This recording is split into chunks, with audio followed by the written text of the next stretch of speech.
All right, let's get right into it. It's funny. Sometimes the biggest, most massive stories are hiding in plain sight, in the smallest things.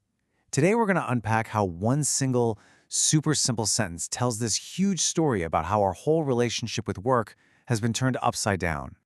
So I want you to think back for a second. Have you ever heard a phrase like this, maybe from your parents or grandparents? That kind of gentle scolding that was really just meant to get your priorities straight? And there it is. You don't forget to eat, but you forget your work. Think about that for a second. This came from a time where, forgetting a task, that was the big mistake. The logic here is just so solid, so simple. Eating, right? That's a basic need. You'd never ever forget to do that.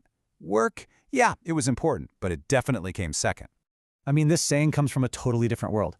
A world with a different rhythm, a different pace. Honestly, a world that just felt like it had more time.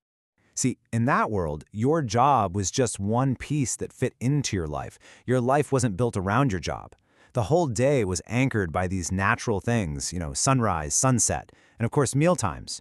Work had a clear start and a clear end. The idea of your job just spilling over into everything else, that was pretty much unthinkable. That meal was the rock, the non-negotiable anchor of the day.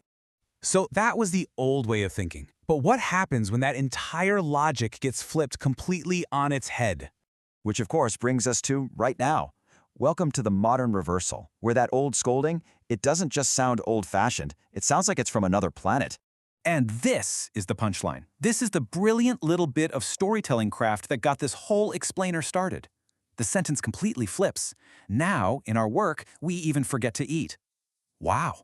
Just listen to that reversal. The one thing that was once unthinkable to forget, a meal, is now the very thing we sacrifice.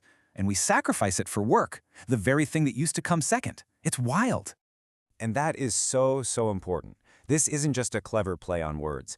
It's like a fossil. It's a little story preserved in time that shows us exactly how our deepest values and our day-to-day lives have been completely rewired. And what's so powerful about this is how clearly it shows the trade we've made. Back then, the foundation of your day was life itself. Today, it's whatever work demands. The whole logic has inverted. It's not about work fitting into life anymore. It's about us desperately trying to cram our lives into the little gaps that work leaves behind. And that anchor, well, the family meal has been swapped out for the project deadline. So, how in the world did we get here? Well, it was kind of like a perfect storm of three huge forces. First, you've got the rise of hustle culture, right? Where being busy 24/7 suddenly became cool, a status symbol. Then technology comes in and just supercharges the whole thing. Our phones, our laptops, they didn't just blur the lines between work and life, they totally vaporized them. And when you mix those two things together, what do you get? You get a world where productivity isn't just about what you do, it's about who you are. And let's be real about what hustle culture actually is. The definition here says it's a lifestyle where work is the all-consuming focus. But what that really means? It's the mindset that celebrates the 60-hour work week. It's the culture that sees sacrificing your sleep, your relationships, and yeah, even your meals, not as a loss, but as some kind of badge of honor. So this brings the whole story right out of the past and drops it directly into our laps, today. This isn't just some abstract observation about society, it's a real question for every single one of us. Because let's face it, forgetting to eat isn't really about the food, is it? It's a symptom. It's a really powerful symbol for all the other stuff.